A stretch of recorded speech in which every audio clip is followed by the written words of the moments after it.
क्योंकि by definition electric field at any point is net force experience by unit positive charge placed at that point. अब unit charge 1 coulomb charge तो बहुत बड़ा charge है, बहुत बड़ा चार्ज। उतना बड़ा चार्ज रखेंगे तो अगल बगल के चार्जेस को डिस्प्लेस कर देगा, जिसका फील्ड था उसको भी इधर उधर कर देगा, इसलिए हमारा original field to be measured वही चेंज हो जाएगा। इसलिए इतना बड़ा 1 कूलम्ब जैसा चार्ज नहीं लाते। हम लोगों का डीलिंग मिली कूलम्ब माइक्रो कूलम्ब में जनरली होता है। और अगर हमें इलेक्ट्रिक फील्ड कैलकुलेट करने हैं तो स्पेशली हम लोग टेस्ट चार्ज जो पॉजिटिव लेते हैं इन्फिनिटेसिमली स्मॉल लेते हैं, सच दैट कि कोई चेंज ना हो, जो ओरिजिनल फील्ड है वो मेजर हो जाए और एग्जैक्ट रहे। इसलिए limit Q not tending to 0 है। एक बार डेफिनेशन में समझ गए, बार बार उसको लिखने की जरूरत नहीं, इसलिए नहीं लिखा। नेट फोर्स जरूर निकालने हैं, प्रिंसिपल ऑफ सुपरपोजिशन यहां यूज करने हैं, तुम्हें सबको पता है ये। और इसी को जब हम लोग आगे बढ़ाते हैं तो F1 upon Q not, F2 upon Q not, F3 upon Q not सबको करेंगे भाई। तो इस तरह से करने से क्या होगा, F1 अपॉन Q नॉट तो electric field due to first charge only, F2 upon Q not is electric field due to second charge only, और F3 बाई Q नॉट इसी तरह से electric field due to third charge only. और एक का field क्या होगा, दूसरे का फील्ड क्या होगा, से उससे इंडिपेंडेंट है। सब अपना अपना फील्ड प्रोड्यूस करेंगे, सब अपना अपना फोर्स लगाते हैं individually, independent of presence of others. इसलिए नेट फील्ड हमें निकालने पड़ेंगे, दैट इज सुपरपोजिशन। समझो, इंडिविजुअल का फील्ड निकालो और उसका वेक्टर सम करो, मिल जाएगा तुम्हें नेट फील्ड। इसी प्रिंसिपल पे हम लोग लास्ट क्लास में बड़े सारे न्यूमेरिकल्स भी देखे थे। और एक चार्ज जो अपने से r डिस्टेंस पे जो फील्ड प्रोड्यूस करता है, कोई भी चार्ज है, Q1 है, अगर मान लो R1 सेपरेशन पे है तो ये कितना फील्ड प्रोड्यूस करेगा, तो Q1 upon 4πε0 R1 square. Positive है तो अपने से अवे, निगेटिव है तो अपनी तरफ। ये सब तो बेसिक प्रिंसिपल है, बार बार यूज हुआ है। अब इसी का यूज करते हुए हम लोग जो आज का टॉपिक है कि लीनियर चार्ज के लिए हम लोग निकालें तो वो हम लोग कैलकुलेट कर सकते हैं। रेफरेंस के लिए जो लोग डायरेक्टली ये क्लास कर रहे हों तो भाई ऐसा नहीं करना चाहिए, आप स्टार्टिंग से करें या कम से कम इलेक्ट्रिक फील्ड जहां स्टार्ट हुआ वहां से करें, या कूलम्ब्स लॉ पार्ट 8 से करें। ऐसा करने से कंटिन्यूटी बना होता है और इजीली समझ में आता है। चलो एक क्वेश्चन देखते हैं। सबसे पहले लीनियर चार्ज वायर के लाइन पे ही निकालें। क्वेश्चन है, देखो क्वेश्चन पढ़ लो भाई, एक बार पढ़ लो आराम से क्वेश्चन, कोई जल्दी नहीं, क्लियरली समझ लो सिचुएशन। चार्ज्ड वायर है, इसका अदर डायमेंशन को नेग्लेक्ट करेंगे, सिर्फ एक dimension that is x axis पे जो चार्ज है। देखो पॉजिटिव पॉजिटिव पॉजिटिव, ऐसा मान लो हम लोगों ने सोच लिया पॉजिटिव पॉजिटिव चार्ज है, निगेटिव भी हो सकता है। और लैम्डा है मान लो चार्ज पर यूनिट लेंथ, लैम्डा है चार्ज पर यूनिट लेंथ। तो Q चार्ज अगर L लेंथ पे हो, टोटल L लेंथ पे Q चार्ज हो, तो लैम्डा जो हो जाएगा वैल्यू वो हो जाएगा Q divided by L, charge पर unit length, also known as linear charge density. क्या बोलते हैं इसको, लीनियर चार्ज डेंसिटी। ये लैम्डा दिया हुआ है और ये यूनिफॉर्मली चार्ज वायर है, इसलिए यहाँ की यूनिट लेंथ पे उतना ही चार्ज होगा जितना यहाँ जितना यहाँ जितना यहाँ। सो linear charge density is constant quantity. अब इससे हमें P पॉइंट जो कि A डिस्टेंस पे है या L डिस्टेंस पे हो, कुछ भी डिस्टेंस दिया जा सकता है, A B C D कुछ भी, इस पॉइंट पे हमें इलेक्ट्रिक फील्ड कैलकुलेट करने हैं। EP is to be calculated. अब ये EP कितना होगा तो वो कैलकुलेट करेंगे भाई। कैसे कैलकुलेट करेंगे, तो ऐसे तो नहीं कर सकते भाई कि ये पूरा चार्ज Q है, ये हमारा यहाँ पे कोई टेस्ट चार्ज रख दें Q नॉट और डायरेक्टली इलेक्ट्रिक फोर्स लिख दें और इलेक्ट्रिक फील्ड निकाल लें। Force divided by Q not करके हम लोग निकालते तो Q नॉट अपॉन 4πε0 मान लो R square divided by Q not करते तो इलेक्ट्रिक फील्ड मिलता Q अपॉन 4πε0 R स्क्वायर। लेकिन ये गलत होता, क्यों भाई, क्यों, क्योंकि ये पॉइंट चार्ज नहीं है, ये Q charge is not a point charge, इसलिए ऐसे फोर्स नहीं लिख पाएंगे। Coulomb's law is not applicable. ये पहले भी हम लोगों ने क्वेश्चन किया था इलेक्ट्रिक फील्ड के पहले, हम लोगों ने यहाँ पे कोई Q नॉट चार्ज एस्यूम करके इन दोनों में फोर्स ऑफ इंटरेक्शन निकाले थे, याद होगा, 2-4 वीडियो पीछे जाओगे मिल जाएगा।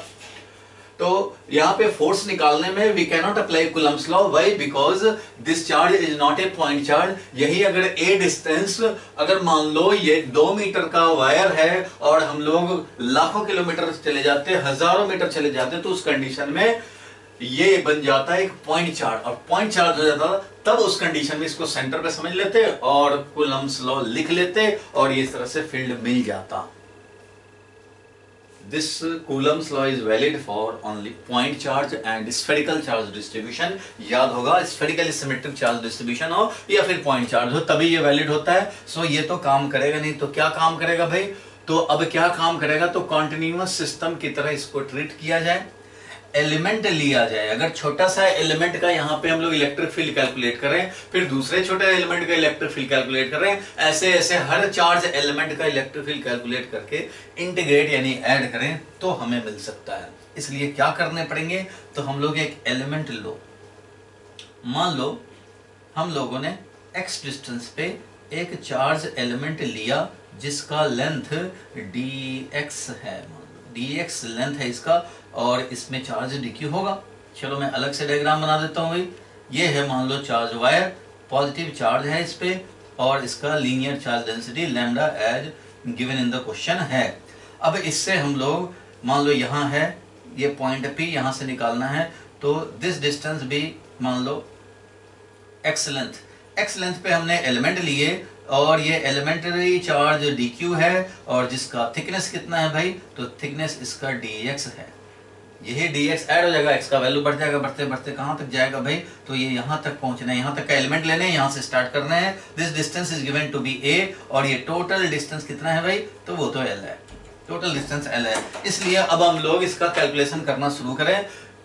कूलम्स लॉ पॉइंट चार्ज नहीं होगा, नहीं अप्लाई करेंगे. लेकिन अब जरा देखो, ये dq चार्ज जो छोटा सा चार्ज है वो यहाँ पे फील्ड प्रोड्यूस करेगा इस डायरेक्शन में de. क्यों?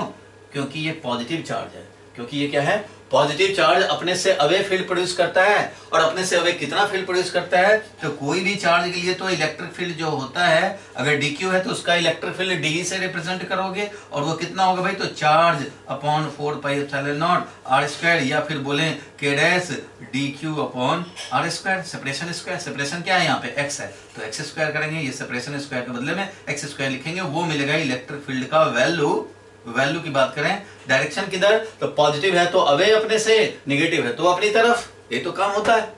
तो यहाँ पे हम लोगों ने इसका इलेक्ट्रिक फील्ड देख लिया d इस डायरेक्शन में. अब मान लो दूसरा कोई एलिमेंट आएगा, ब्लैक के बदले में रेड कलर का आया मान लो एलिमेंट, तो वो भी जो dq चार्ज का होगा वो भी इस डायरेक्शन में फील्ड प्रोड्यूस करेगा. हाँ ये जरूर है कि उसका सेपरेशन x लार्जर वैल्यू का होगा. यहाँ एक सेपरेशन अगर 12 है तो यहाँ हो सकता है 12.1 हो जाए, 12.2 हो जाए. तो separation is changing, so de is also changing. चलो पहले एक एलिमेंट की बात करें, तो इसने de कितना प्रोड्यूस किया? इसने जो de प्रोड्यूस किया वो क्या हो जाएगा भाई? तो इससे कितने डिस्टेंस पे है? x डिस्टेंस पे. हम लोगों ने जिस पॉइंट पे निकालना है, यहीं से अगर डिस्टेंस कैलकुलेट करें तो our first element will be at distance x, then x बढ़ता जाएगा बढ़ता जाएगा बढ़ता जाएगा, और फाइनली x कहां तक जाएगा भाई? तो a प्लस l तक जाएगा. It means to cover all the elements, variation of x will start from, कहां से भाई? It will start from a and it will end up to a plus l. a plus l तक जाने पड़ेंगे, a से लेकर a plus l तक जाएंगे तो सारे चार्ज वायर पे एलिमेंट एक एक करके कवर कर लेगा. d का वैल्यू बोलो, x सेपरेशन है, ये जो d फील्ड प्रोड्यूस करेगा वो होगा कितना भाई? तो dq अपॉन 4πε0 और x², या अगर हम लोग k डैश के टर्म में लिखना चाहें तो k dash dq upon x² is the value of field, और वो लेफ्टवर्ड है एज शोन इन फिगर, अपने से अवे. कोई डाउट नहीं, यहां तक मस्त, तो आगे भी मस्त, और कुछ काम होना नहीं है, फटाफट हो जाएगा ये. अब देखो d है, according to principle of superposition, जो अभी हम लोगों ने देखा, नेट फील्ड कहीं भी निकालना हो तो ऐसे ऐसे जितने भी एलिमेंट्स हैं उन सबका इलेक्ट्रिक फील्ड को इंडिविजुअली निकाल के सम करना पड़ता है, वेक्टर सम. तो वेक्टर सम करेंगे, it should be treated like vector sum only. Vector sum होना है भाई, स्केलर सम नहीं होना है.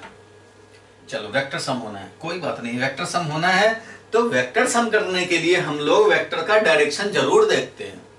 अगर दो को सम करना हो, अपोजिट हो तो सबट्रैक्ट होंगे, सेम डायरेक्शन हो ऐड होंगे, परपेंडिकुलर होंगे फॉर्मूला लगाएंगे रिजल्टेंट का. अभी क्या है, इसका जो डी था लेफ्टवर्ड था, इसका जो डी होगा लेफ्टवर्ड होगा, इधर वाले का एलिमेंट का डी होगा वो भी लेफ्टवर्ड होगा, इधर वाले एलिमेंट का लेफ्टवर्ड होगा, लास्ट एलिमेंट का भी लेफ्टवर्ड होगा, फर्स्ट एलिमेंट का भी जो डी होगा अपने से हवे लेफ्टवर्ड, क्योंकि ये पूरा का पूरा पॉजिटिव चार्ज है।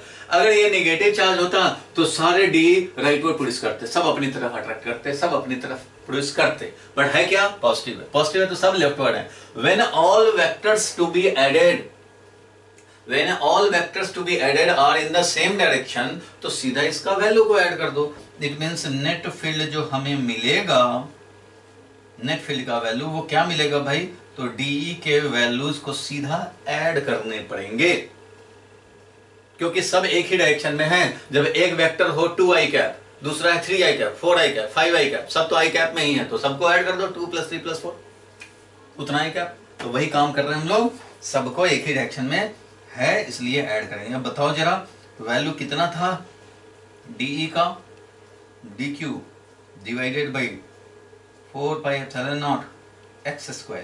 DQ का वैल्यू रखो भाई, DQ का वैल्यू अगर लैम्डा के टर्म में लिखना चाहें हम लोग, देन DQ क्या होगा, तो DQ होगा lambda into dx divided by 4πε0 x²। कैसे हो जाएगा DQ इतना भाई, तो DQ इतना होता है क्योंकि dx लेंथ है, पर यूनिट लेंथ में लैम्डा चार्ज है, इसलिए dx लेंथ में इतना चार्ज होगा। अगर ये हजम हुआ तो ठीक है, पहले भी डील किया था, नहीं तो unitary method. Since total L length of the wire contain charge capital Q, therefore dx length of the wire will contain how much charge, Q/L into dx। और जो dx लेंथ कंटेन करता है charge, उसी को तो dq बोलते हैं, इसलिए dq का वैल्यू मिल गया Q/L dx। बस अब ये वैल्यू Q/L dx का मतलब क्या हुआ, लैम्डा dx, यही है dq का वैल्यू। सो ये लैम्डा का वैल्यू हम लोग लैम्डा dx के फॉर्म में लिख दिया, dq का वैल्यू। अब इसको इंटीग्रेट करने पड़ेंगे भाई, नेट फील्ड लाने हैं, यहां से हम लोग बात करें। So net field value at point P will be equal to, lambda बाहर कांस्टेंट था, 4πε0 बाहर कांस्टेंट था, यानी कि k' को बाहर निकाल दिया, और क्या बच गया भाई, तो 1/x² dx, 1/x² dx। और x का लिमिट अब डाल दो भाई, कहां से कहां तुम्हें चाहिए बताओ भाई, x को कहां से कहां तक ले जाने हैं। x का जो स्टार्टिंग पॉइंट होगा यहां से एलिमेंट लेने हैं, जीरो से नहीं, जीरो से लेंगे तो यहां भी चार्ज वायर यहां तक का काउंट हो जाएगा। हमें तो भाई एलिमेंट ही स्टार्ट करने हैं x = a से, और फाइनली कहां तक, a + l तक। तो a to x का फाइनल वैल्यू a + l तक, बस ये काम कर देने हैं, चाहे वो k' लिखो या ऐसे लिखो, बात एक ही है। सो कितना हो जाएगा भाई, तो 1/4πε0 लैम्डा, और 1/x² का इंटीग्रेशन बोलो क्या होगा, 1/x² का इंटीग्रेशन -1/x होता है, और a से लेकर के a + l तक। कैसे, तो चलो भाई इसको भी दिखाना ही पड़ेगा, कुछ लोगों को कंफ्यूजन अगर हो तो वो क्लियर कर लें। 1/x² का मतलब x⁻², इसका इंटीग्रेशन, और x⁻² का इंटीग्रेशन क्या होगा भाई, तो this will be equal to -2 + 1 divided by -2 + 1, क्योंकि याद होगा x⁻n का फॉर्मूला होता था xn + 1 डिवाइडेड बाई n + 1। तो ये हो गया वैल्यू कितना, तो x⁻−1 divided by -1, it means -1/x, ये मिल गया, वेरी गुड, -1/x लिख दिया और ये मिल गया। अब देखो इसको इवेलुएट कर दो, काम तो खत्म हो गया, ज्यादा कुछ है ही नहीं इसमें, लैम्डा, और ये हो गया -1/a + l, -1/a, भाई जैसे है वैसे काम कर दो, मिल गया। अब इसका जब हम लोग इवेलुएट करें तो λ/4πε0, और ये हो गया, अगर तुम चाहो तो इसको एलसीएम ले लो भाई, तो माइनस माइनस प्लस हो चुका, a × a + l प्लस हो चुका ये, तो लिखेंगे तो ये बन जाएगा तुम्हारा a + l - a से a कैंसिल हो जाएगा, और मिल जाएगा तुम्हें λL divided by 4πε0 a × a + l, ये मिल जाएगा तुम्हें। अगर k' के टर्म में लिखना चाहोगे तो कोई बात नहीं है, k' लिख लो, k' λL divided by a × a + l। ये वैल्यू हो गया इलेक्ट्रिक फील्ड नेट का, और इलेक्ट्रिक फील्ड नेट मिल गया हमें एट पॉइंट पी, और ये पॉजिटिव था इसलिए अपने से अवे, तो अवे फ्रॉम रॉड यानी वायर, वायर से अवे होगा। वायर अगर ऐसे है, ध्यान देना, वायर अगर ये है, यहां देख रहे हो तो ऐसे होगा, यहां देखते तो ऐसे होता। अगर हम लोग लेफ्ट हैंड साइड में देखें तो अपने से रिपेल करेगा, तो इस डायरेक्शन में इलेक्ट्रिक फील्ड प्रोड्यूस करेगा, और वायर के अगर राइट हैंड साइड में देखेंगे तो अपने से रिपेल करेगा, इस डायरेक्शन में देखेगा। वैल्यू उतना ही होगा। कितना वैल्यू? तो भाई तुमने कितने डिस्टेंस पे देखा है? ए डिस्टेंस पे देखा, चाहे इधर देखा चाहे इधर देखा। एल लेंथ था, पॉजिटिव चार्ज था। सो राइट वर्ड देखोगे तो राइट वर्ड ही पाओगे, लेफ्ट वर्ड देखोगे लेफ्ट वर्ड ही पाओगे। ये क्या हुआ? On the line of wire, on the line of charge wire.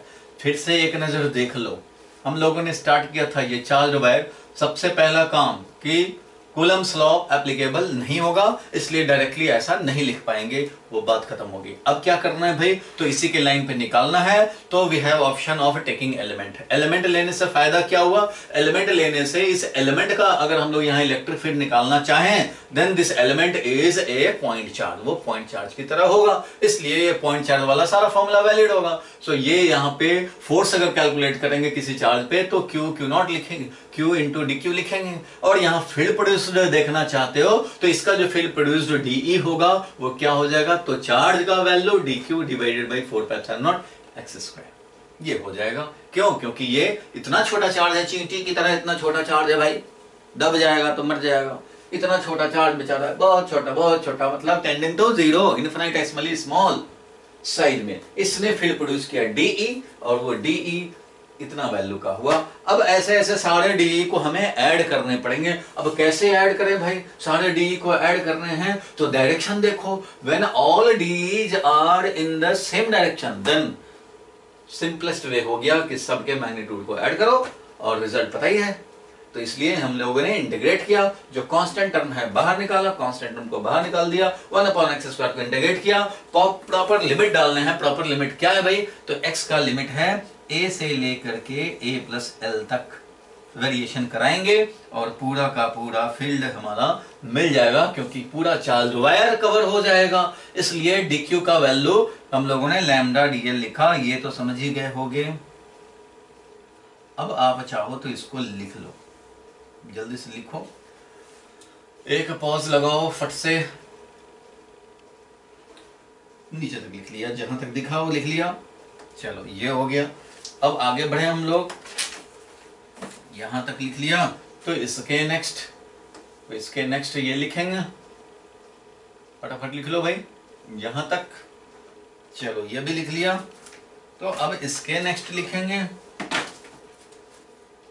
Note करो भाई, इसके नेक्स्ट अब ये नोट कर लेंगे, फील्ड मिल जाएगा इतना along the line joining।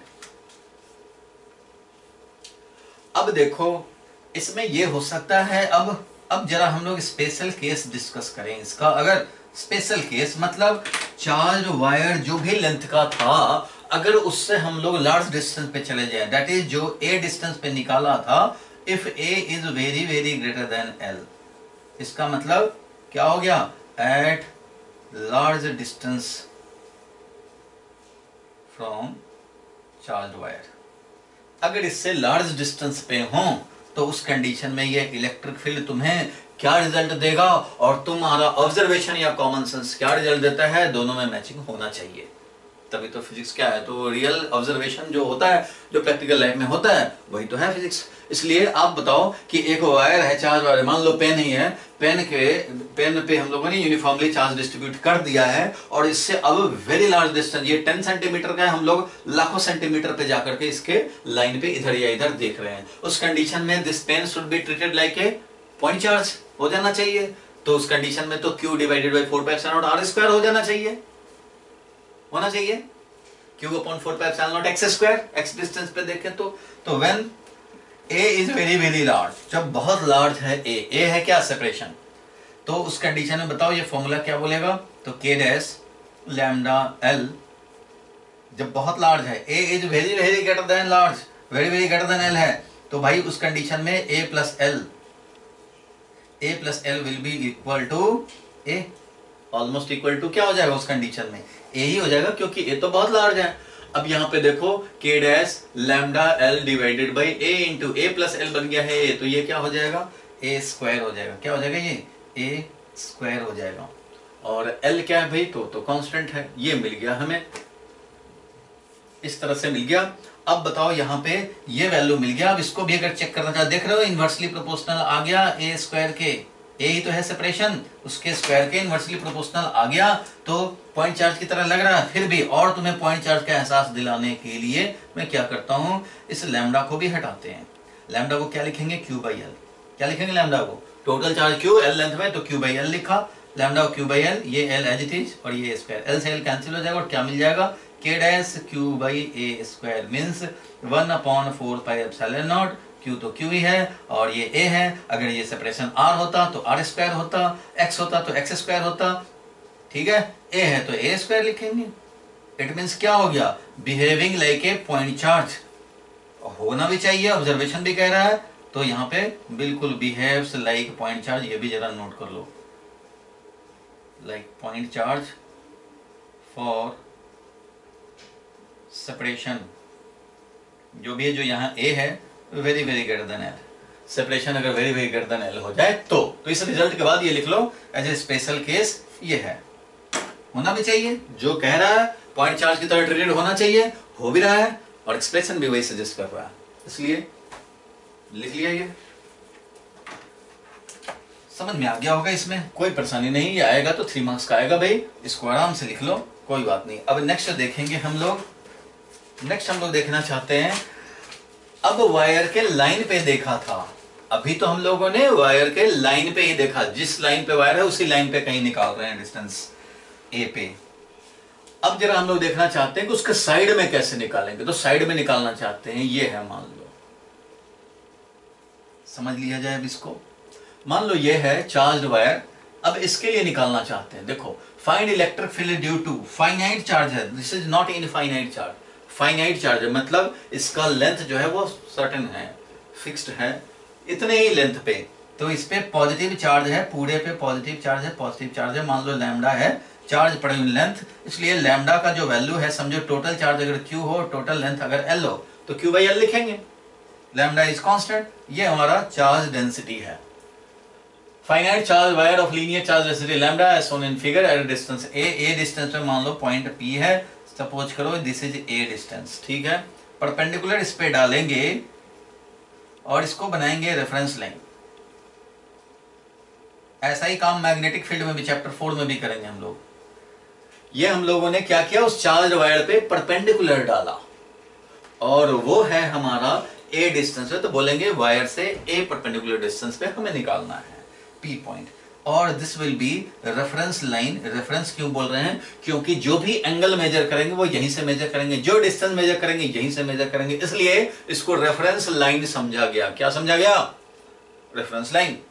अब देखो इसका कैसे निकालेंगे, again this is not a point charge for this point p because separation is not very very large, तो ये पॉइंट चार्ज नहीं है, तो वो वाला तो अप्लाई करना भूल जाएंगे कि q/4πr² डायरेक्ट लिख दें, वो तो नहीं लिख सकते। क्या करोगे, एलिमेंट लेने पड़ेंगे, फिर क्या करेंगे, एलिमेंट लेंगे तो वो पॉइंट चार्ज की तरह ट्रीटेड हो जाएगा, उसका डी निकालेंगे, डी वेक्टर सम कर देंगे, मिल जाएगा। फिर काम तो यही करना है, बट 3 मार्क्स का क्वेश्चन है तो करना तो पड़ेगा, करना तो पड़ेगा, कुछ तो काम करना पड़ेगा, 3 मार्क्स में तो नहीं मिलेंगे। चलो अब इसके लिए क्या करेंगे, एलिमेंट्स लेंगे, एलिमेंट लेना शुरू करते हैं। मान लो चलो ये है, यहां से हम लोगों ने सपोज करो L लेंथ पे एक एलिमेंट लिया और इस एलिमेंट का लेंथ सपोज करो हमने dx ले लिया, dl, L लेंथ पे लिया है तो dl ले लेंगे। ये है चार्ज एलिमेंट, नन्हा सा प्यारा सा चार्ज एलिमेंट।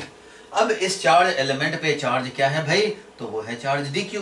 अब इस dq का यहाँ से कुछ सेपरेशन भी होगा भाई, तो वो सेपरेशन है मान लो r, वो dq अपने से r डिस्टेंस पे कितना फील्ड प्रोड्यूस करेगा, तो फील्ड प्रोड्यूस करेगा dE, डी फील्ड प्रोड्यूस करेगा। ये डी कितना वैल्यू का होगा, तो डी का वैल्यू तो अलग से हम लोग लिख लेंगे, चलो डी का वैल्यू इधर अलग लिख लेते हैं, वो क्या होगा, तो dq/4πε0 और ये r², ऐसा होगा। और अगर k डैश के टर्म में लिखें तो ज्यादा शॉर्ट हो जाएगा थोड़ा, तो k dash dq/r², this is the value of D produced due to charge element only.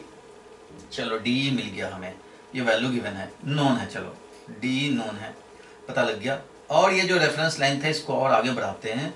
अब ये जो एलिमेंट लिया है हमने यहाँ पे, वो समझो थीटा एंगल पे लिया, एलिमेंट थीटा या फाई कुछ भी ले लें, फाई ले लेते हैं, चलो फाई एंगल पे लिया एलिमेंट, और ये जहाँ से एलिमेंट शुरू किया है और जहाँ पे ये फिनिश किया, ये एंगल जो है वो हमारा डी फाई है।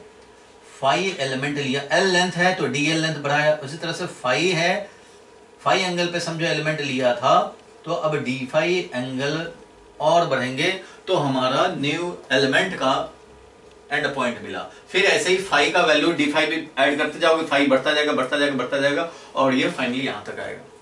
अब यहां पे देखो जरा, हम लोग इस पॉइंट पी से वायर के एक एंड का एंगुलर पोजीशन सपोज करो थीटा 2 है और इधर थीटा 1 है, कुछ तो ले लें, या इधर थीटा 1 इधर थीटा 2 ले सकते हो, कोई भी ले सकते हैं। मान लो इधर वाले एंड का एंगुलर पोजीशन थीटा 1 हो गया, इधर वाले एंड का एंगुलर पोजीशन थीटा 2 हो गया, तो अब हम लोग, और ये एंगल हम लोगों ने जो एलिमेंट का लिया है वो इस रेफरेंस लाइन से हम लोग एंगल फाई पे लिया, डी फाई और बढ़ाकर, डी फाई और बढ़ा करके, तो ऐसे ही डी फाई बढ़ता जाएगा तो फाई का एंगल बढ़ते बढ़ते यहां तक जाएगा। मान लो 60 डिग्री है तो 60 डिग्री तक जाएगा, फाई 1 एंगल है तो फाई 1 तक, थीटा 1 है तो थीटा 1 तक जाएगा। It means to cover entire wire, we need to vary the angle phi.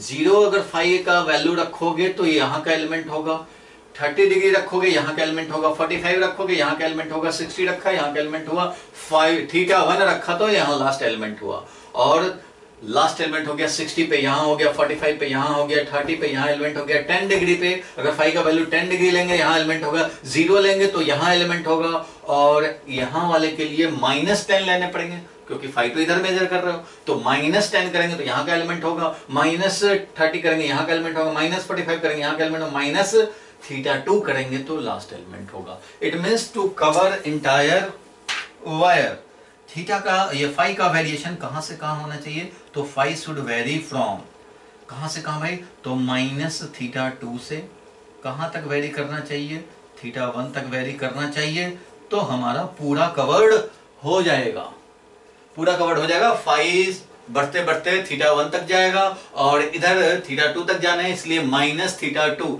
क्योंकि एक तरफ एंगल लेते हैं भाई, इधर एंगल ले रहे हैं थीटा 1 तक, इधर जब लेना पड़ जाए तो नेगेटिव एंगल बोलेंगे, 30 डिग्री मतलब इधर और -30 मीन्स इधर। इस तरह से वेरिएशन कराया और पूरा वायर को कवर कर सकते हैं। डी का वैल्यू पता लग गया। अब जरा इसमें काम करना है, ये 1 मार्क्स का काम हुआ, 3 मार्क्स का होता है, तो ये अगर फाई है तो ये भी तो फाई होगा भाई, चलो ये भी फाई है, फाई एंगल पे यहां से जो प्रोड्यूस करेगा, तो इस रेफरेंस लाइन से अगर हमने फाई एंगल पे लिया एलिमेंट तो ये डीई भी फाई एंगल पे जाएगा। अब इस डीई का 2 कंपोनेंट होगा, एक इधर और एक इस डायरेक्शन में। इधर का जो कंपोनेंट होगा वो कितना होगा भाई, तो डीई कॉस फाई, इधर का कंपोनेंट कितना हो जाएगा, तो डीई साइन फाई।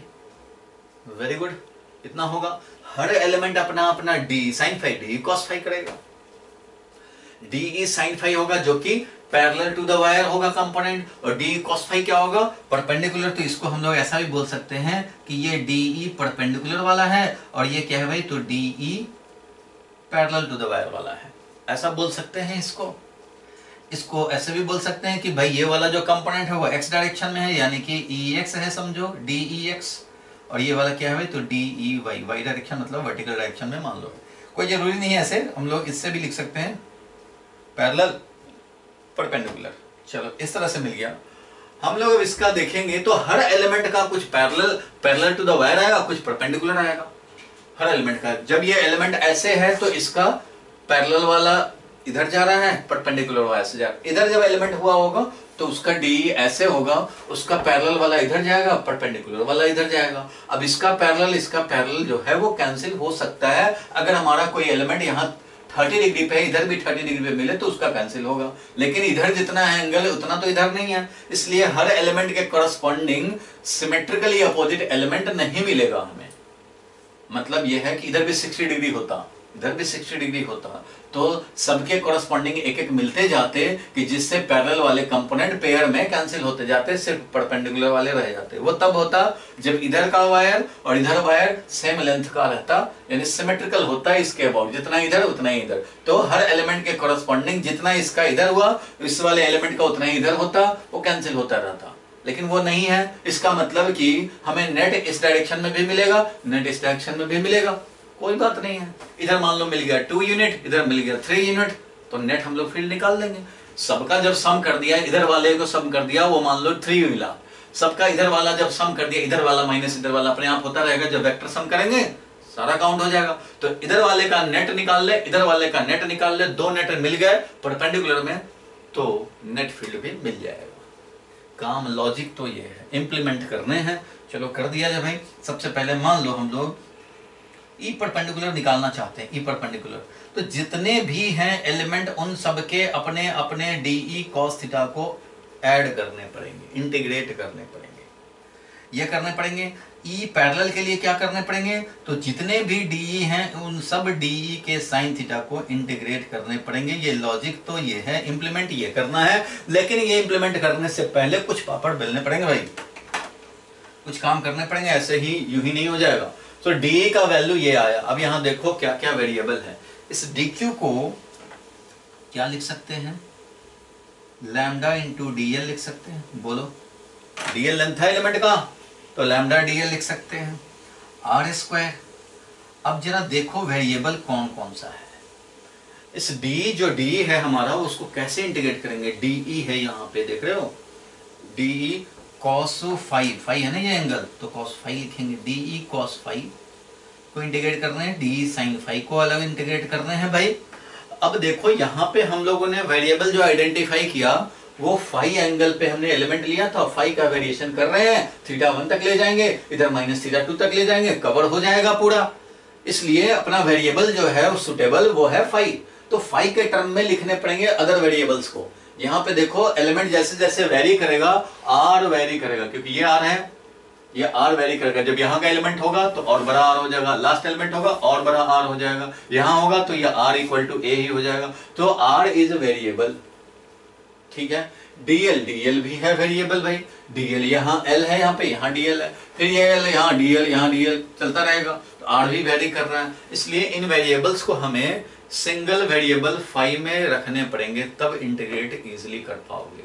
क्योंकि तुम तो एक वेरिएबल में ही इंटीग्रेट करना है, इतना ही अपने सिलेबस में है कि एक वेरिएबल के टर्म में इंटीग्रेट करें। वैसे इंटीग्रेशन तो 2-2, 3-3 वेरिएबल में भी होता है, बट वो आगे एडवांस में होता है, इंजीनियरिंग में पढ़ोगे वहां होगा। डबल इंटीग्रल और ट्रिपल इंटीग्रल ये सब होता है, सरफेस इंटीग्रल, वॉल्यूम इंटीग्रल। लेकिन अभी यहाँ पे लीनियर इंटीग्रल हम लोग को पढ़ना है, एक ही वेरिएबल चाहिए। So our suitable variable is 5, तो 5 के टर्म में लिखेंगे सबको। अब देखो कैसे लिखें, आर को कैसे लिखें। 5 बदलेगा तो आर भी चेंज होगा। तो इसको हम लोग समझने के लिए यहां से हम लोग आर को निकालें इन टर्म्स ऑफ नोन। चलो इस वाले ट्रायंगल की बात करें, एल है, इधर से ए है और इधर से ये आर है, ये परपेंडिकुलर है, दिस इज रेफरेंस लाइन। ये रेफरेंस लाइन था, ये ए डिस्टेंस था और ये आर है। यहीं पे तो एलिमेंट है, यहीं पे एलिमेंट है, ठीक है। ये डी क्यू है, समझो एलिमेंट है। और ये एंगल कितना है भाई, तो ये फाई एंगल है। अब यहाँ पे हम लोग चाहे तो आर को निकाल सकते हैं। कैसे, आर है, ए तो पता है कम से कम, ये तो परपेंडिकुलर डिस्टेंस है जहां से निकालना है, जितने डिस्टेंस पे तुम्हें निकालना है वायर से। ये तो वायर है, चार्ज वायर है, ठीक है भाई।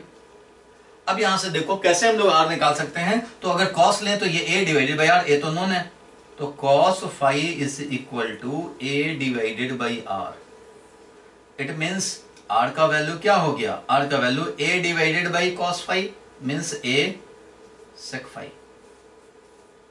आर का वैल्यू हो गया ए सेक फाइव। कैसे, cos five is equal to base A divided by R, so R is equal to A divided by cos five means A sec five. ये हो गया तुम्हारा क्या, आर। तो वो आर को हम लोगों को वैसे रखने पड़ेंगे, तब जाकर के फाइव वेरिएबल में हो जाएगा कन्वर्ट। चलो तो इस डी को अगर हम लोग लिखें, इस डी को लिख रहे हैं इसको, तो lambda into D L divided by, और के डैश तो है, के डैश तो रहेगा ही भाई साथ में, तो K dash lambda D L upon R square, तो आर के बदले में लिखेंगे ए सेक फाई का स्क्वायर करेंगे, ऐसा कर लेंगे। अब देखो इसको और आगे बढ़ाने पड़ेंगे तुम्हें, डी अभी भी पूरा स्टैंडर्ड नहीं हुआ, के डैश लैम्डा डीएल हमें नहीं चाहिए, हमें तो चाहिए फाई या डी फाई, तो उसके लिए भी काम करने पड़ेंगे। अब वो कैसे निकालें, तो फिर इसी में काम करने हैं, इसी ट्रायंगल में। चलो इसी ट्रायंगल में देखो कि अब हमें चाहिए डीएल, तो ये वाला तो एल है, ये वाला तो लेंथ कम से कम एल है। अब जब ये लेंथ एल है और ये वाला हमारा ए नोन है, तो इसको कोरिलेट करने के लिए tan फाई लेंगे। tan phi is equal to L perpendicular upon, ये हो गया बेस हमारा ए है, ये लिख दिया, तो एल इज इक्वल टू क्या हो गया, L is equal to A tan phi. ठीक है, L is equal to A tan phi, क्योंकि हम लोगों ने ले लिया tan phi is equal to base divided, ये परपेंडिकुलर डिवाइडेड बाय बेस कर दिया, L डिवाइडेड बाय ए कर दिया, और L का वैल्यू मिल गया ए tan फाई। अब क्या करें, इसको डिफरेंशिएट करते हैं, हमें तो चाहिए D L, differentiating with respect to क्या, फाई के रिस्पेक्ट में अगर डिफरेंशिएट करें इसको, ध्यान देना, अगर फाई के रिस्पेक्ट में इसको डिफरेंशिएट किया जाए तो क्या होगा, रेड से लिख देता हूं ज्यादा समझ में आएगा, dl upon D phi is equal to, a तो कांस्टेंट था, और tan स्क्वायर फाई का क्या होता है भाई, तो वो होता है sec square phi, tan square phi का sec स्क्वायर फाई होता है। It means dl will be equal to a sec square phi D phi. तो ये हम लोग अलग से ये जो पापड़ बेला ना इधर रिप्लेस करने के लिए, ये काम 1 मास का समझो हुआ। अब इसका हम लोग dl का value a sec square phi D phi उधर रख सकते हैं, तो अब क्या करेंगे, तो ये रख दिया जाए वैल्यू भाई, तो k डैश लैम्डा dl का वैल्यू रखेंगे a sec square phi D phi, ये रख दिया dl का वैल्यू, और नीचे है देखो a square sec square phi, ये बन गया de। अब बताओ फाइनली de कितना मिला तुम्हें, तो sec स्क्वायर फाई तो शहीद हो जाएंगे भाई, दोनों चले गए आम खाने, कैंसिल्ड, क्या मिला, K dash lambda a D phi divided by a square, a भी बेचारा शहीद हो जाएगा, और मिलेगा D is equal to K dash lambda divided by a into D phi. कितना अच्छा मिल गया डी। अब कोई वेरिएबल नहीं है, सिर्फ एक वेरिएबल फाई है, कोई अदर वेरिएबल नहीं है, ये भी कांस्टेंट, ये भी कांस्टेंट, लैम्डा तो बचपन से ही कांस्टेंट। ये मिल गया है डी फाई, मेन चीज। और अब इसको इंप्लीमेंट कर देने हैं। देखो हम लोगों ने जो मेन काम किया कि सबको, हम लोगों ने जितने भी अदर वेरिएबल थे सबको फाई के रिस्पेक्ट में कर लिया, 3 मार्क्स में से 2 मार्क्स का काम हो गया, फिनिश। अब जरा इसको बढ़ाएं हम लोग इस लॉजिक को, और ई परपेंडिकुलर अगर लाना चाहते हैं, ई परपेंडिकुलर ये वाला, तो सबके डी कॉस फाई, डी का वैल्यू पता लग चुका, इंटीग्रेट करने के लिए तैयार है। अब डी कॉस फाई करते जाना है। इट मींस ये तो होगा भाई डी कॉस फाई का इंटीग्रेशन, डी कॉस फाई को ऐड करने में रख दिया जाए डी का वैल्यू।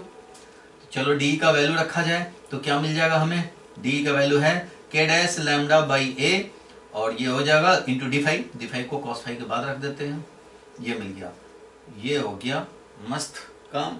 और फाई का बताओ लिमिट कहां से कहां तक, तो फाई का लिमिट कहां से कहां तक था बताओ, ऊपर देखो था -θ2 से लेकर θ1 तक, तो यहाँ पे लिखेंगे -θ2 से लेकर के θ1 तक का इंटीग्रेशन करने हैं, कर देते हैं भाई।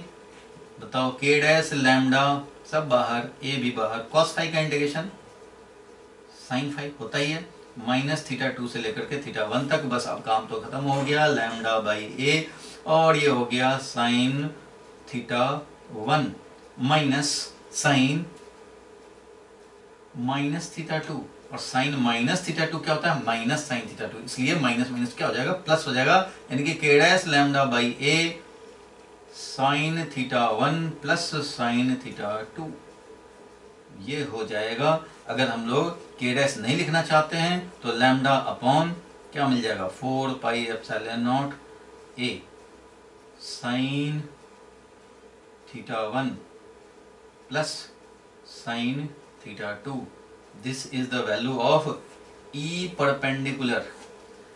परपेंडिकुलर इतना मिल गया, इसमें कोई कंफ्यूजन नहीं होना चाहिए। हम लोगों ने सिर्फ डी कॉस फाई को ऐड कर दिया, डी कॉस फाई फटाफट ऐड करते गए और ये वैल्यू हमें मिल गया। इंटीग्रेट किया, लिमिट डाल दिया, चलो ये काम हो गया।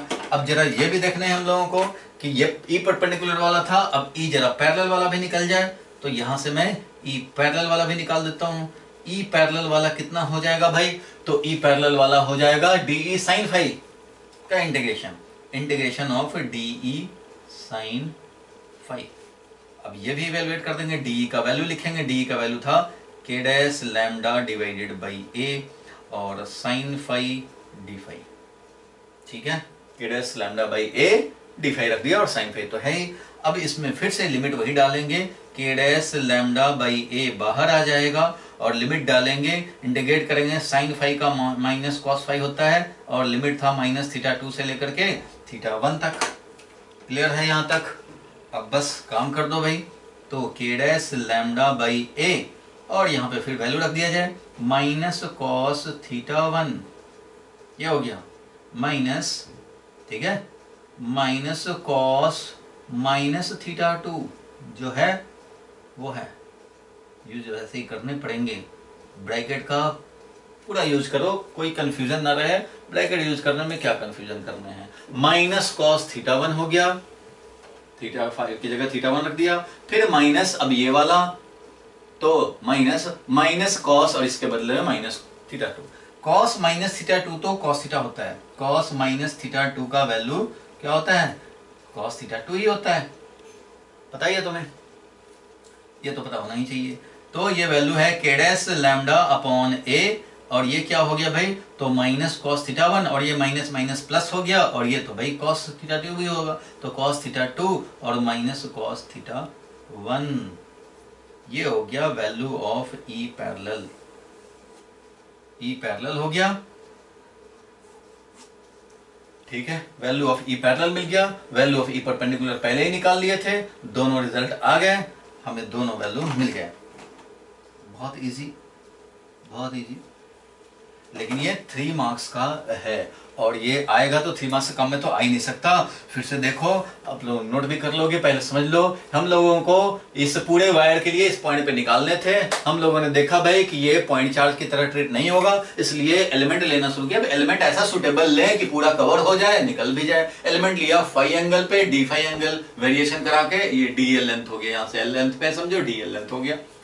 अब यहां से हम लोग इसका डी लिखें, डी लिखा तो हमें मिला D Q upon 4πr²। D Q का वैल्यू लिख दिया लैम्डा डी एल और आर का वैल्यू भी हमें लिखना चाहिए फाई स्टैंडर्ड जो वेरिएशन यहां लिया है, जिसको वेरी कराने से सर्टेन लिमिट में पूरा कवर हो जाए। तो फाई ये था, तो माइनस फाई 2 से फाई 1 तक, माइनस थीटा 2 से थीटा 1 तक ये वेरिएशन कराने पड़ेंगे।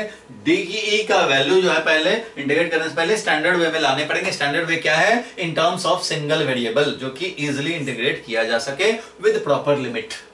तो हम लोगों ने लैम्डा डीएल तो रख ही दिया, डीएल को हमें इवेलुएट करने पड़ेंगे फाई के टर्म में और आर को भी इवेलुएट करने पड़ेंगे फाई के टर्म में। उसके लिए हमने ये हेल्प लिया इस वाले ट्रायंगल का, इस ट्रायंगल को अलग से ड्रॉ किया, ये वाला एल है, ये आर है, ये ए है, इस तरह से। अब हमें r चाहिए तो r को रिलेट करो, ये वाला नोन है, a डिस्टेंस पे निकालना था तो इसको रिलेट करने वाला होता है cos फाई, तो cos phi is equal to a divided by r किया, a का वैल्यू मिल गया a sec फाई, वो रख दिया। फिर हमें dl भी चाहिए था तो l को रिलेट करें, तो l और ये है नोन, तो l और a को रिलेट करने के लिए tan फाई लिया, तो ठीक है भाई, tan phi is equal to l by a आया और L बाई ए जब tan फाई आ गया तो यहां से L का वैल्यू हम निकाल सकते हैं a tan फाई, लेकिन हमें a नहीं रिप्लेस करना है, हमें तो dl रिप्लेस करना है। So we will differentiate in order to obtain dl। So हम लोगों ने लेंथ को किया डिफरेंशिएट, तो dl by d phi is equal to a sec square phi, इससे dl का वैल्यू मिल गया। अब dl जब मिल जाए तो dl भी रख दो, r तो मिल चुका, r भी रख दो, r रख दिया तो ये a sec स्क्वायर फाई बन गया और dl जब रखा तो a sec square phi d phi मिला, वो रख दिया तो कितना सिंपल आ गया d। अब d जब आ गया तो हमें तो चाहिए था d परपेंडिकुलर का एडिशन और d पैरेलल का एडिशन, ये चाहिए हमें ऑब्टेन करने के लिए। तो जब d निकाल चुके तो अब इसको हम लोग इंप्लीमेंट कर देंगे, d perpendicular to the wire निकालने के लिए डी कॉस फाई को इंटीग्रेट कर दिया प्रॉपर लिमिट के साथ, और पैरेलल कंपोनेंट चाहिए तो डी साइन फाई को इंटीग्रेट कर देंगे और रिजल्ट आ जाएगा। दो रिजल्ट हमें लास्ट में ऑब्टेन हो गए। लिमिट डालने होते हैं। अब नोट करना चाहते हो तो नोट कर लो फटाफट भाई, क्वेश्चन के साथ पॉज लगाओ और नोट करो। यहां डायग्राम क्लियर होना चाहिए तभी समझ में आ पाएगा रिवीजन टाइम पे। चलो नोट हो गया।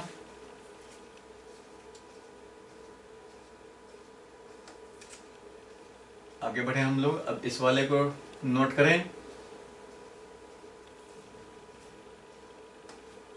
जल्दी नोट कर लो भाई, पॉज लगा के नोट करो, कोई जल्दी नहीं है। जल्दी करोगे समझ में नहीं आएगा, और पूरा लिखा रहेगा तभी तुम्हारा नोट्स ही बेस्ट नोट्स होता है पूरे दुनिया में। कोई और का नोट बना हुआ उतना काम नहीं आता।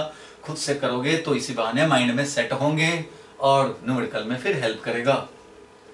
आगे बढ़ाओ, फिर हम लोग इसको लिख लें। ये हो गया ड्यू टू लीनियर वायर, ये आ गया। अब जाते जाते हम लोग चाहें तो एक और क्वेश्चन कर लेते हैं।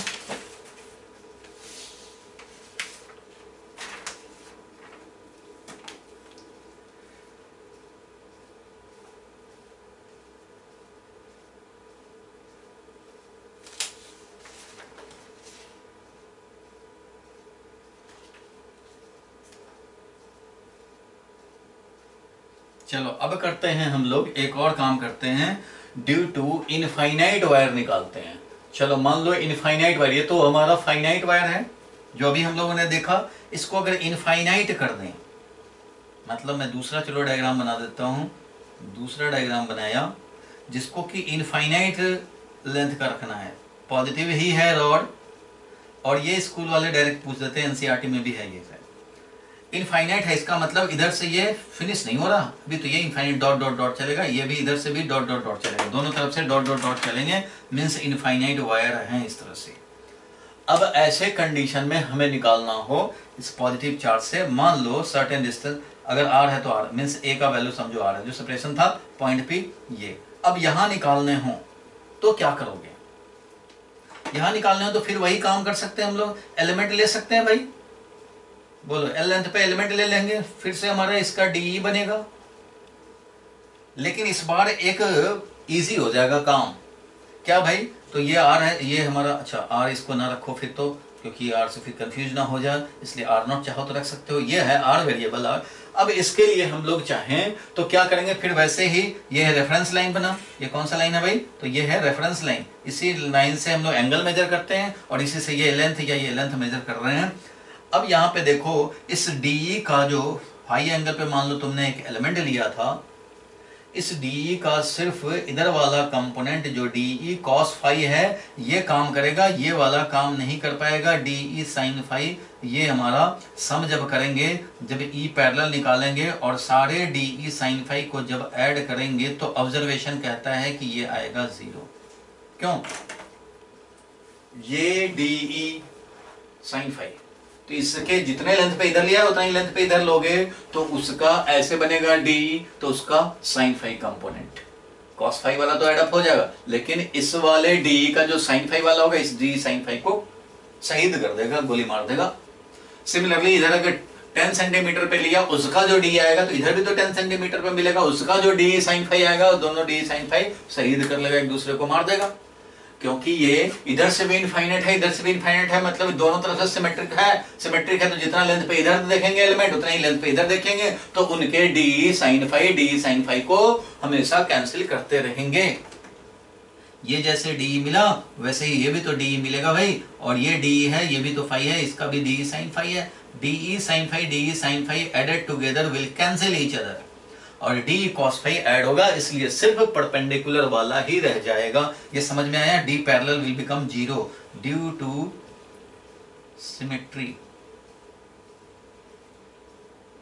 सिमेट्री, अबाउट, किसके अबाउट सिमेट्री है? जो रेफरेंस लाइन लिया है, रेफरेंस लाइन के दोनों तरफ सिमेट्री है, इसलिए ये तो भाई 0 हो जाएगा। अब बच गया क्या? परपेंडिकुलर वाला, तो बस वही काम कर देने हैं।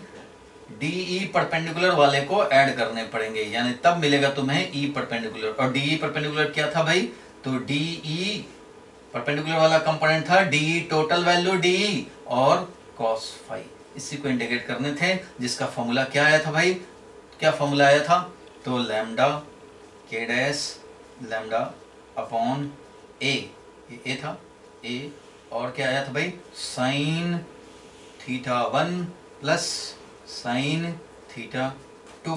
देख लो प्रीवियस रिजल्ट, वो आया था कि नहीं आया था, आया था बिल्कुल, K dash lambda upon a sine theta 1 plus sine theta 2। अभी जो नोट किया तुमने वही देखो, परपेंडिकुलर वाला क्या है, परपेंडिकुलर वाला है के डैश लैम्डा बाई ए और sine theta 1 plus sine theta 2, यानी कि lambda upon 4 pi epsilon naught a और sine theta 1 plus sine theta 2, ये होता है। तो बस ये हो जाएगा, तो हमें वैल्यू मिल गया लैम्डा अपॉन, ये मिल गया lambda upon 4 pi epsilon naught a और साइन। अब बताओ थीटा 1 थीटा 2 का वैल्यू क्या होगा, वो रख देने पड़ेंगे बस। अब ये तुम बताओ कि ये जो रेफरेंस लाइन है जहां से एंगल लेते हैं, ये वाला था हमारा थीटा 2 और ये इधर था मान लो थीटा 1। अब बताओ ये इधर वाले एंड का एंगुलर पोजीशन होता था, वो होता था थीटा 1। अगर ये यहां तक वायर होता, यहां तक होता मान लो, तो हमारा थीटा 1 बोलते, लेकिन ये यहां तक है तो 80 डिग्री हो गया, और ऊपर भी है भाई तो 84 डिग्री भी है, और ऊपर भी है तो 89 डिग्री भी है, और ऊपर है तो ऑलमोस्ट कितना है ये एंगल, तो ये theta 1 will be almost equal to 90 degree. Similarly इधर का जो थीटा 2 एंगल है, यहां तक वायर होता तब ना, यहां तक है तो 60 डिग्री लेने पड़ेंगे, यहां तक है तो ये 70 लेने पड़ेंगे, यहां तक है तो 80 लेने पड़ेंगे, यहां तक है तो 89 लेने पड़ेंगे, यहां तक है बहुत लार्ज है भाई, इधर देखने पड़ेंगे, तो ये भी क्या हो जाएगा 90 degree. Means both theta 1 and theta 2 will become 90 degree. तो साइन 90 डिग्री रखोगे प्लस साइन 90 डिग्री रखोगे, क्या मिल जाएगा भाई, sine 90 plus sine 90 means 1 plus 1, तो lambda upon 2 pi epsilon naught a, ऐसा मिल जाएगा ई परपेंडिकुलर। और जो ई परपेंडिकुलर है यही नेट है, क्योंकि ई पैरेलल तो मिला ही नहीं। So this is the final answer. और इसको अगर हम लोग चाहें तो ऐसे भी रिप्रेजेंट करते हैं कि ए के साथ मीन्स डिस्टेंस के साथ ऐसे वैरी कर रहा है, जैसे जैसे बढ़ाते जाओगे वैसे वैसे टेंडिंग टू जीरो होता जाएगा, चलता जाएगा। इस तरह से e as a function of a बोले या as a function of r बोले, अगर आर हमारा डिस्टेंस है तो आर नॉट, जैसे जैसे डिस्टेंस बढ़ाते जाओगे वैसे वैसे इलेक्ट्रिक फील्ड कम होता जाएगा। इसलिए अगर इनफाइनाइट वायर का आएगा तो तुम ऐसा दिखा सकते हो, काम वही करने हैं। अगर फॉर्मूला डायरेक्ट याद है, न्यूमेरिकल सॉल्व करना है, तो सीधा थीटा 1 थीटा 2 90 90 रखेंगे, मिल जाएगा हमें। और ये रिजल्ट याद भी रखने चाहिए, lambda upon 2 pi epsilon naught a, lambda upon 2 pi epsilon naught r distance पे। इसलिए जैसे जैसे आर बढ़ाओगे यानी ए बढ़ाओगे वैसे वैसे ये बढ़ता जाएगा, ये वैल्यू कम होता जाएगा और आर हमारा बढ़ता जाएगा, सेपरेशन बढ़ाते जाएंगे। ये समझ गए।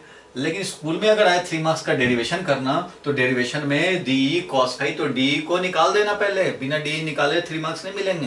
डी कैसे निकलेगा, तो डी जैसे अभी निकाला था प्रीवियस क्वेश्चन में, डी को लिखेंगे as a function of phi only, as a function of phi only. Other variables को हटाएंगे, अदर वेरिएबल्स को हटाने के लिए तुम्हें डीएल रिप्लेस करने पड़ेंगे A sec square phi D phi, और आर जो सेपरेट करने जो तुम्हें रिप्लेस करने पड़ेंगे वो ए कितना सेक स्क्वायर फाई,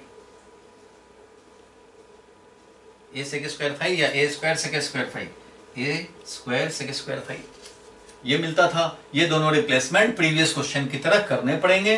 पहले डी लिखोगे, डी का वैल्यू हम लोग क्या लिखेंगे भाई, तो लैम्डा डीएल, डीएल का मतलब lambda D L upon 4 pi epsilon not और आर स्क्वायर ऐसा लिखेंगे। डीएल को रिप्लेस मारेंगे इससे, आर को रिप्लेस मारेंगे इससे।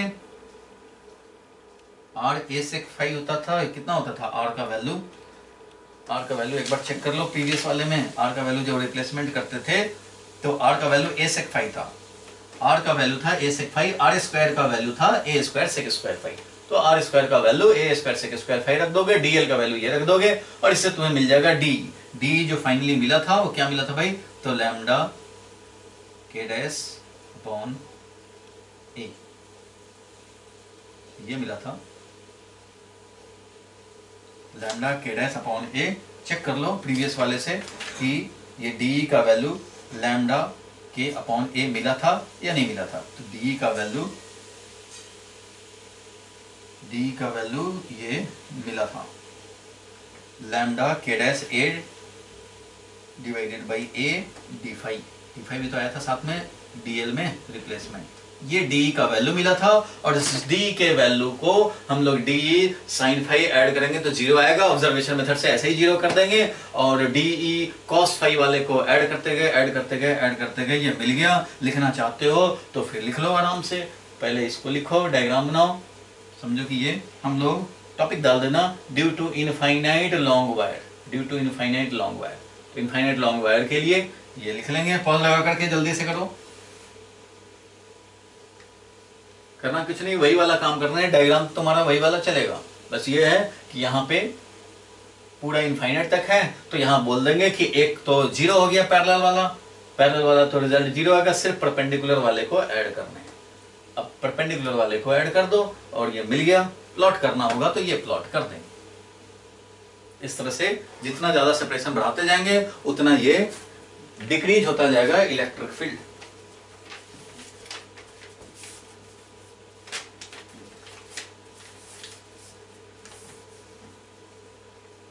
चलो लिख लिए,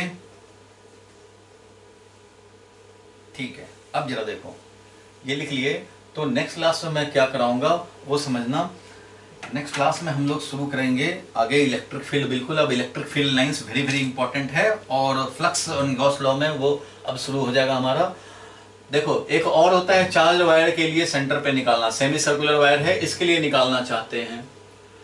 एक ये आर्क वाला है, आर्क है चार्ज आर्क, इसके लिए यहां निकालते हैं तो इसका रिजल्ट आता है कि आर्क अगर हमारा सेंटर पे अल्फा एंगल बनाए तो lambda upon 2 pi epsilon naught r sine alpha by 2, ये रिजल्ट आता है। आर्बिट्ररी कोई आर्क अपने सेंटर पे जो अल्फा एंगल बना रहा हो सेंटर पे, वो इतना फील्ड प्रोड्यूस करता है। पॉजिटिव है तो away from it along the symmetry line, negative है तो towards it along the symmetry line. और इसी का स्पेशल केस समझो ये है, इसके लिए निकालते हैं तो ये कितना फील्ड प्रोड्यूस करेगा भाई, तो यहाँ पे जो अल्फा है, अल्फा वो पाई रख देंगे, अल्फा का वैल्यू पाई यानी कि 180 डिग्री रख देंगे तो मिल जाएगा ये वैल्यू। इसके लिए निकालते हैं। इसी पे बेस्ड ये क्वेश्चन आता है कि इधर हमने पॉजिटिव लैम्डा 3 रख दिया, इधर लैम्डा 1 रख दिया, कहीं लैम्डा 2 चार्ज डेंसिटी और ये 1/4 जो है वो लैम्डा 4 चार्ज डेंसिटी वाला, तो सेंटर पे फील्ड क्या होगा। इस तरह के क्वेश्चन एंट्रेंस में आते हैं। ये सब जो है ना एंट्रेंस क्लास के टॉपिक हैं, ये बोर्ड में स्कूल के बोर्ड एग्जाम में नहीं पूछे जाते, इसलिए मैं इस क्लास में नहीं कवर कर रहा, इसको रेगुलर में नहीं कवर करूंगा। जब अलग से हम लोग वीडियो के ऊपर ही कवर में डालेंगे जेई नीट का, तो उसमें ये सब मैं कवर करूंगा। ये अभी की जरूरत नहीं है, डोंट बी कंफ्यूज कि हमें सीबीएसई में या बोर्ड के लिए क्या पढ़ने हैं, एंट्रेंस के लिए क्या पढ़ने हैं। 5% 10% टॉपिक थोड़े अलग होते हैं, एंट्रेंस पे थोड़ा एडवांस होते हैं वो टॉपिक, और न्यूमेरिकल प्रैक्टिस तो सारे टॉपिक मिला के होते हैं। 90% तो तुम्हारा वही सीबीएसई का ही सिलेबस है, 10% जो है कुछ वो अलग अलग होते हैं। अब ये वाला जो है ये तुम्हें बोर्ड के लिए जरूरत नहीं है, ये सब बोर्ड के लिए जरूरत नहीं है, इसलिए मैंने इन क्लासेस में नहीं करवाया। वो एंट्रेंस वाले क्लास में कराएंगे, उसमें सिबरमा भी करेंगे, आगे भी करेंगे। ये तुम होमवर्क जरूर लिख लो, ये होमवर्क करो। अभी जो तुम अगर एनसीईआरटी या किसी भी बुक से क्वेश्चन प्रैक्टिस करने बैठोगे तो अभी पूरा टॉपिक कवर नहीं हुआ है, इसलिए आपके सारे क्वेश्चन नहीं बनेंगे, फ्लक्स वाले नहीं बनेंगे, गॉस लॉ वाले नहीं बनेंगे, और उस पर बेस्ड क्वेश्चन बहुत सारे आते हैं। इसलिए आपको अभी मैं होमवर्क दे रहा हूँ एनसीईआरटी से, ये जो भी 7-8 क्वेश्चन है 1.1 से 1.4 तक, 1.7, 1.10, 1.11 ये आप करो, और 2-3 वीडियोस के बाद पूरा चैप्टर का आप अलग जो दूसरे पार्ट है वो भी आप कर पाओगे। अभी तो आप इतना करके रखोगे एक्सरसाइज के, एनसीईआरटी ये करके आओगे, ठीक है। और next class very very important है, जिसमें हम लोग विजुअल मैपिंग देखेंगे। जो इलेक्ट्रिक फील्ड पढ़ा ना हम लोगों ने, उसका इंटरप्रिटेशन, उसका विजुअल मैपिंग क्या, आखिर क्यों पढ़ा, उसका क्या काम है, क्या यूटिलिटी है, वो हम लोग पढ़ेंगे। ये जहां भी नहीं समझ में आया हो जरूर रिकैप करके देखो, और बिल्कुल अभी तक का स्ट्रॉन्ग बना करके रखो। ये बेस बन रहा है, electrostatic is base for 12th, इसलिए बेस बन रहा है। बेस में कोई जल्दी मचाने की जरूरत नहीं है, आराम आराम से करने का काम है। एवरी कॉन्सेप्ट को कॉन्सेप्चुअल टॉपिक डील कर रहे हो, ये कोई लर्निंग ओरिएंटेड वाला टॉपिक ही नहीं है, इसलिए आपको इसमें बहुत केयरफुली और बड़े आराम से करना है। सबको एक एक करके कवर करते चलो।